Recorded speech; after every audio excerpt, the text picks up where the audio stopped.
Chapter 43. We aren't always homeless, Zero said. I remember a yellow room. How old were you when you...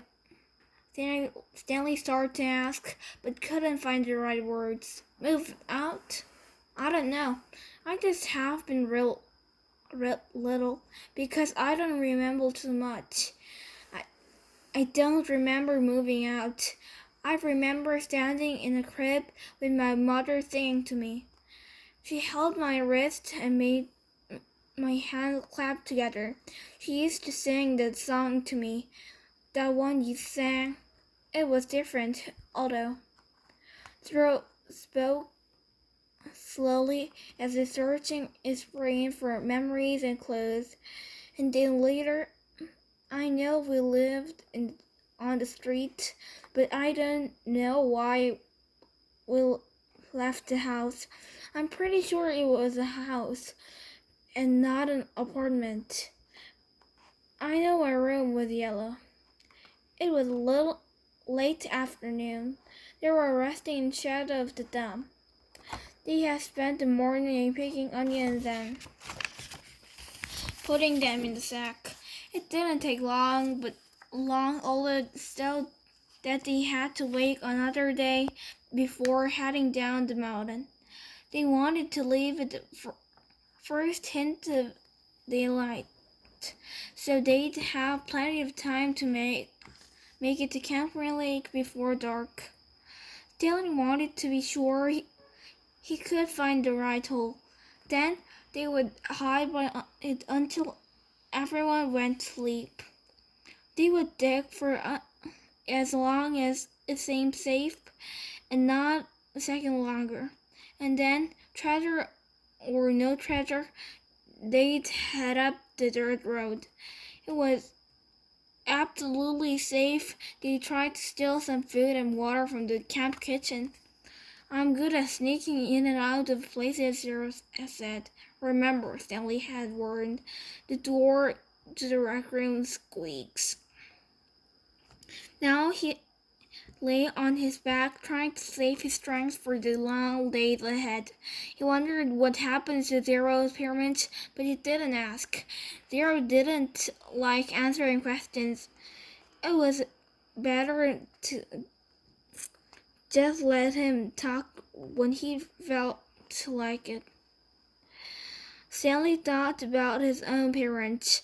In her last letter, his mom was worried that they might be evicted from their apartment because of the smell of burning sneakers. They could easily become homeless as well. Again, he wondered if they'd been told that he ran away from camp. Where they told that he was dead. An image appeared in his head of his parents hugging each other and crying. He tried to not think about it. Instead, he tried to recapture the feelings he'd had the night before. His inexplicable feeling in happiness, the sense of destiny, but the feeling didn't return. He just felt scared. Next morning, they headed down the mountain. They dunked their caps in the water hole before putting them on their heads. Sarah held the shovel and Stanley carried the sack, which was creamed with onions and 3 jars of water. They left the pieces of broken jar on the mountain. This is where I found the shovel, Stanley said, pointing out a patch of weeds. They all turned and looked up toward the top of the mountain. That's a long way.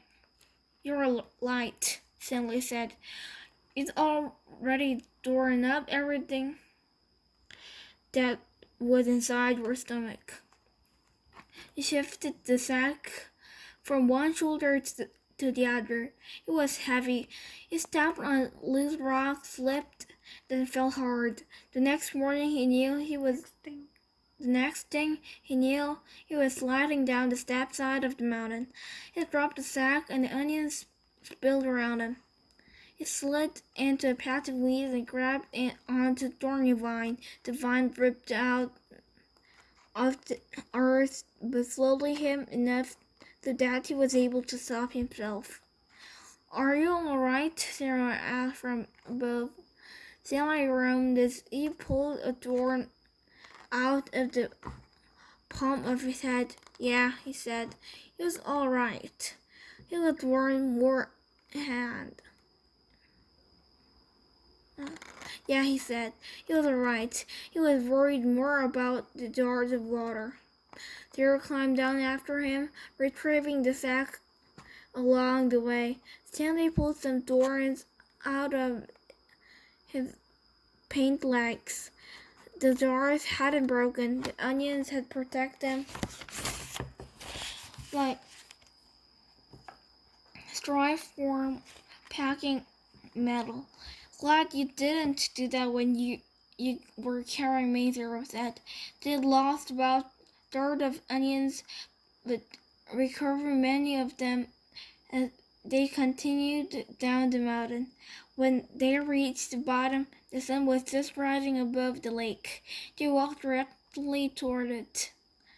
Soon they stood on the edge of a cliff, looking down the dry lake bed. Stanley wasn't sure, but he thought he could see the remains of the Mary Lou off in the distance.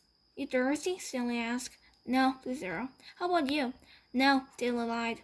He didn't want to be the first one to take a drink. Although they didn't mention it, it had become a kind of challenge between him and Zero.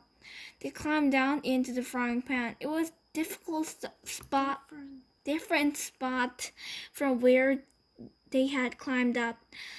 They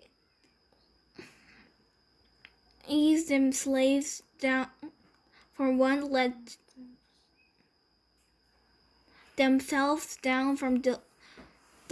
one ledge to another, then let themselves slide in their places, being especially careful with the sack. Stanley could no longer see the Mary Lou, but headed in what he thought was the right direction. As the sun rose, so did familiar haze of heat and dirt. "Thirsty?" Zero asked. "No," said Stanley. "Because you have 3 full of jars of water," said Zero. "I thought maybe it was getting too heavy for you. If you drink some, it will lighten your load." "I'm not thirsty," said Stanley. "But if you want a drink, I'll give you some." "I'm not thirsty," said Zero. "I was just worried about you." Stanley smiled. "I'm a camel," he said. They walked for what seemed like a very long time, and still never came across the Mary Lou. Stanley was pretty sure they were heading in the right direction. He remembered that when they left the boat, they were heading toward the setting sun. Now they were headed toward the rising sun. He knew the sun didn't rise and set exactly in the east and west, more southeast and southwest, but he wasn't sure how that made difference. His throat felt as if it was coated by sandpaper. "You sure you're not thirsty?" he asked. "Not me," said Zero. His voice was dry and raspy. When they did finally take a drink, they agreed to do it at the same time. Zero, who was now carrying the sack, set it down and took out 2 jars, giving one to Stanley. They decided to save the canteen for last, since it couldn't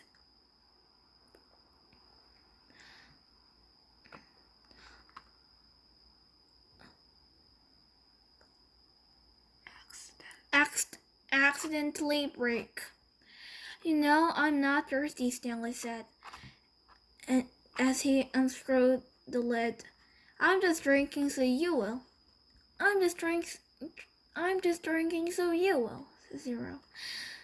They clanked the jars together and each watching the other pouring the water into their silver mouths.